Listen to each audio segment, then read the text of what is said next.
Wait lang, may napapansin ako. Ate Zen, di kinakalaban yung pagka-crop top mo. Hindi!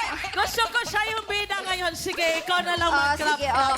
sige. Okay na, suko na ako. So, ibigay natin sa kanya ang corona ng pagka-crop top ngayong gabing Dapat ito. ikaw ang crop top ngayong araw na ito. Ayan, magpakilala ka na sa ating mga katropay na nanunood ngayon. Go! Hello mga katropay! Ako ang contestant nyo for today at hindi kayo mabibigo sa akin dahil papanalunin ko kayo at mananalo tayo. Oy! Oy! Oy! Oh! Oh! Let's go! Let's go! Ay, oh. Panis, oh. Direct naman, ba't sinastop mo agad?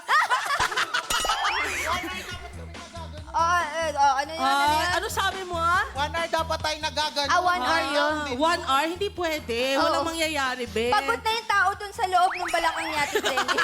Napapagod din niya. May tao dyan eh, kaya may sariling buhay. Okay ka na ba dyan? Ayan. Alright, Jackie. Eto na nga, Creed, ano bang pinagkakaabalaan natin sa buhay? Ang pinagkakaabalahan ko lang naman sa buhay ay ang pagiging estudyante ko. Ano college ka na? Actually, graduating. Nag-stop lang po talaga ako. So, basically, nasa grade 12 pa lang po ako. Oh, grade 12! Nice. Ayan, pero ito naman, no, since nasa perya tayo ngayon, kwentuhan mo naman kami about anong kwentong perya mo. Ayan, gusto namin malaman yung unforgettable perya moment. Unforgettable moment ko sa peryahan. Ang taas ka, Sana ilapit mo pa yung mic para mas dinig. Sige. Sorry, Ay, gusto ko yung gun. Ayan, ilapit Ayan. mo ba yan? Tapos pag nagsasalita, dapat daw hindi ko na-cover yung face para makita ng mga katropay yung pretty face. Tama. Yes, that's right. Alright, let's go. Anong kwentong perya mo? Actually, marami. Pero unforgettable po ba? Yes. Yung mga O sige, hindi na lang. Yung nakalimutan mo Yung mga agad. nakalimutan mo. Ayan, go. Okay, actually, yung pinaka-unforgettable kong moment sa peryahan is yung naglaro ako. Ay, grabe. Ikaw lang. Grabe! Ikaw lang may experience Sa na lahat, ganun. ikaw lang may experience yung gano'n, yung hindi na makalimutan yung naglaro sa mga perya. Grabe talaga yun.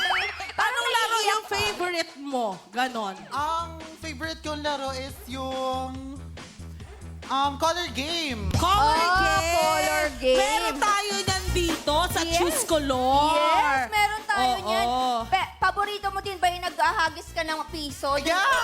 Sabi ko sa'yo, dapat ganun. About yung mga bola-bola, yung ganon, kung anong number, ganon. Opo, Oh. favorite Ayun, ko. meron din tayo meron dyan din. sa bola pa.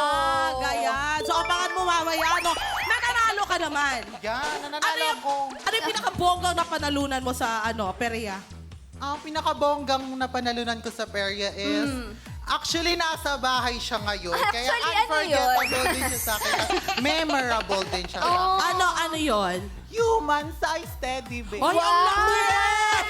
So, ano yun? Human size teddy Jackpot bear. yun? Kasi Jackpot. pinakamalaki. Wow. Oo, pinakamalaki. Congrats, Creed. Ang galing mo Oo. doon. Pero balita ko, kaya ka daw mahilig magperya kasi lagi kang natatalo. Actually, party naman po talaga yun. Oo Pero naman. nandun naman po kasi yung enjoyment. Tama, pero ito no, dito sa perya namin, maglaro ka lang, walang talo dito kasi lahat ng game dito, meron kang mapapanalunan.